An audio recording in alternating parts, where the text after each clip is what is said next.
আসসালামু আলাইকুম viewers, welcome back to my channel. আজকে আমি আপনাদের তৈরি করে দেখাবো চিকেন গ্রিন চাটনি উইংস। তার জন্য এখানে আমি কিছু চিকেন উইংস নিয়ে নিয়েছি। এখন দিয়ে দিচ্ছি 1 টেবিল চামচ লবণ, 1 টেবিল চামচ আদা রসুন বাটা, 1 টেবিল চামচ মরিচের গুঁড়ো, 1 টেবিল চামচ ব্ল্যাক পেপার, 1 টেবিল চামচ চিলি ফ্লেক্স, 2 টেবিল চামচ সয়া সস। এখন সবগুলো উপকরণ ভালোভাবে চিকেন উইংসের সাথে মিশিয়ে নিচ্ছি।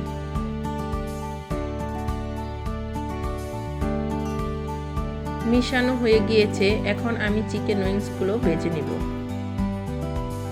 তার জন্য একটি প্যানে দিয়ে দিচ্ছি 2 টেবিল চামচ তেল।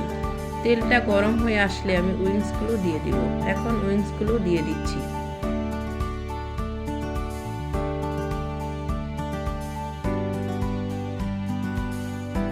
এক পাশে ভাজা হয়ে গিয়েছে। এখন আমি চিকেন উইংসগুলো উল্টিয়ে দিচ্ছি।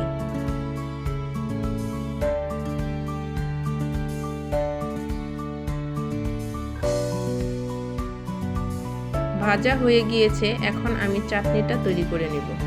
চাটনি তৈরি করার জন্য আমি দিয়ে দিচ্ছি কিছু ধনেপাতা কুচি, কিছু পুদিনা পাতা এবং 1 টেবিল চামচ জিরা, 1 টেবিল চামচ লবণ, কয়েক কোয়া রসুন, 4টি কাঁচামরিচ, 2 টেবিল চামচ লেবুর রস এবং দিয়ে দিচ্ছি হাফ কাপ টক দই।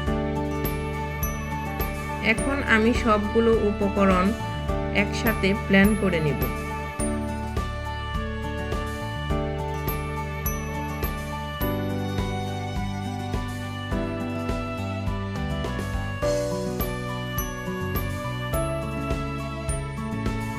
ব্লেন্ড করা হয়ে গিয়েছে। এখন আমি চাটনিগুলো উইংসের সাথে মিশিয়ে দিচ্ছি।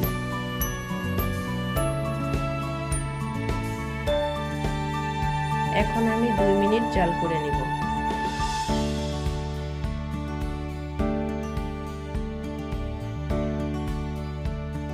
এই তো তৈরি হয়ে গেল চিকেন গ্রিন চাটনি উইংস। রেসিপিটি যদি ভালো লেগে থাকে তাহলে সাবস্ক্রাইব করবেন। আল্লাহ হাফেজ।